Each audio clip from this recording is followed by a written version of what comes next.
តប្រាសាទព្រះវិហារខំធាក់រើមកដឹកសង្សារដើរលេងកវិហារខំធាក់រើមកដឹកសង្សារដើរលេងកំសាន្តខំធាក់រើមកដឹកសង្សារដើរលេងកំសាន្តបងនាំស្រងសានបងនាំស្រស់កែវវែវកល្យានមើលនាំស្រស់កែវវែវកល្យានមើលប្រាសាទបុរាណនៅព្រះវិហារស្នេហាស្នេហាបងប្រាប់ថាភពផែនដីខ្មែរស្នេហាស្នេហាបងប្រាប់ថាភពផែនដីខ្មែរប្រាសាទបុរា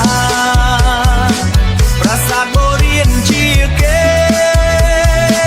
យើងត្រូវខំថែកមកគង់វងអូเราនៅអូប្រាប់បរទេសថាប្រាសាទដូនតាដីខ្មែរតែមួយប្រាប់បរទេសថាប្រាសាទដូនតាដីខ្មែរតែមួយព្រះវិហារជាប្រាសាទស្រួយ